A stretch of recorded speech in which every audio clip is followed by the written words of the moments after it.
पाकिस्तान की तारीख में हमें एक चीज 75 साल बाद सीखने को मिली है कि ये मुल्क रहने के काबिल नहीं है। यहाँ दुनिया का बदतरीन निज़ाम है, जहाँ इस्लाम का नाम दिखावे के लिए लिया जाता है, और सबसे बड़ी बात ये कि जहाँ इस्लामी तालीमात को प्रैक्टिस ही नहीं किया जाता सिवाय नमाज और हज रोज़ा वगैरह के, क्योंकि यहाँ फराड, धोखा, झूठ, सूद, हरामकारी, हर चीज़ ही की फरावानी और गलबा है। अभी कितना दिल दहला देने वाला वाक़या सामने आया है कि एक शख्स ने लोन ऐप से 13,000 का कर्ज लिया, दूसरी ऐप से 22,000 का कर्ज लिया। इसका कर्ज बन गया 8 लाख का और इसने तंग आकर अपनी जान ले ली और मरने से पहले एक ऑडियो नोट छोड़ा जो हम आपको सुनवाते हैं, और इसके बाद हम आपको ये दिल दहला देने वाली सारी कहानी भी बताएंगे। ये वीडियो खासकर उन लोगों के लिए है कि जिन लोगों ने कर्ज ले रखा है, और अब आप लोगों के लिए यही पैगाम है कि आप लोगों ने अब डट जाना है और इन्हें एक भी रुपया वापस नहीं करना। और ये ऐप्स वाले आपका कुछ भी नहीं बिगाड़ पाएंगे। वो कैसे, इस वीडियो में हम वो भी आपको बताएंगे। मगर वीडियो में आगे बढ़ने से पहले हम सबको दुआ करनी है कि ऐ हमारे परवरदिगार हमारे हाल पर रहम फरमा और हर उस इंसान की मुआशी मुश्किलात खत्म कर के जो कभी कर्ज उठाकर अपनी जिंदगी का सर्कल चलाते हैं और कभी किसी से मांग तांग कर गुजारा करते हैं। आप उस मसूद नामी शख्स की बेबसी से भरी आखिरी ऑडियो सुने कि जिसमें वो कहता है, ना ही मैं अच्छा खामद हूँ, ना ही अच्छा बाप साबित हो सका, और ना ही मैं अच्छा बेटा बन सका था। मैं जा रहा हूँ, मुझे माफ कर देना। आपने सुना कि ये रावलपिंडी के इलाके चाकरा का एक रिहायशी था जिसने 13,000 का एक कर्ज लिया और वो बढ़कर 50,000 तक चला गया, फिर वो 1 लाख तक चला गया। फिर मसूद ने एक और कंपनी से 22,000 का कर्ज लिया और वो बढ़ते बढ़ते 6-7 लाख रुपए तक चला गया, जिसमें से उन्होंने 4-5 लाख वापस भी कर दिए। मगर आगे से लोन ऐप वाले कहते थे कि अभी भी आपका इतना ही कर्जा बाकी खड़ा है।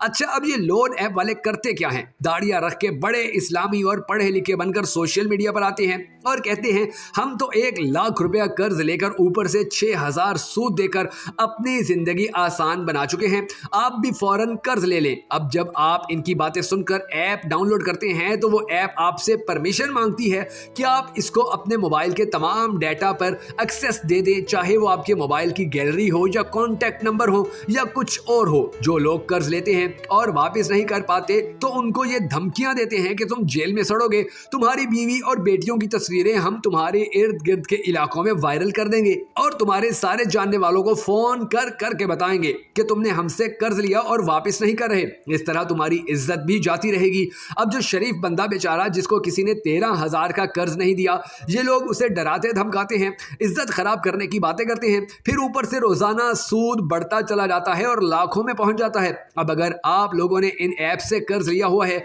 तो इनको एक ढेला भी वापस नहीं करना। देखें, पाकिस्तान में सिर्फ 11 लोन ऐप्स हैं कि जो सरकार से रजिस्टर्ड हैं, बाकी सब लूट मार मचाने के लिए मैदान में उतरी हुई हैं। अब अगर ये लोग आपको कॉल करते हैं तो आप FIA में जाएं और उन्हें बताएं कि ये जाली ऐप्स के जरिए हमारी इज्जत खराब कर रहे हैं, हमें धमकियां दे रहे हैं। आप इन लोन ऐप्स वालों की फिरौनियत देखें कि मसूद बेचारे ने कुल 35,000 का कर्ज लिया और वो 7 लाख रुपए उस 35,000 के कर्ज के ऊपर सूद चुका चुका था। पाकिस्तान में कुछ अर्सा पहले पता चला था कि सरकार के 600 लाडलों को 300 करोड़ का कर्ज दिया गया है और उनका नाम तक किसी को नहीं बताया गया, और यहाँ 13,000 के कर्ज पर बच्चे यतीम हो गए। अब आप इन लोगों का गिरबान भी पकड़ें जो ये झूठा नारा दिन रात लगाते हैं कि जी पाकिस्तान में तो सूद हराम है।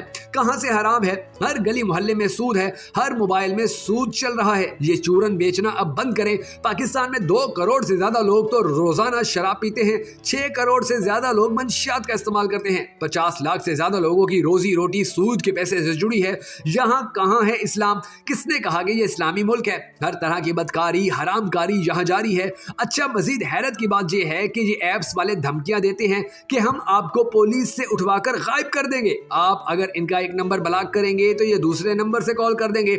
अगर आप अपना नंबर बंद कर देंगे तो ये लोग आपके रिश्तेदारों को तंग करेंगे, और इसी तरह पाकिस्तान की आवाम को सूद में मुसलसल जकड़ा जा रहा है। यहाँ हालात ये हैं कि कल परसों जियो न्यूज ने एक प्रोग्राम किया जिसमें 90% लोगों ने कहा कि अगर इन्हें मौका मिले तो वो 1 सेकंड में ये मुल्क छोड़कर चले जाएंगे।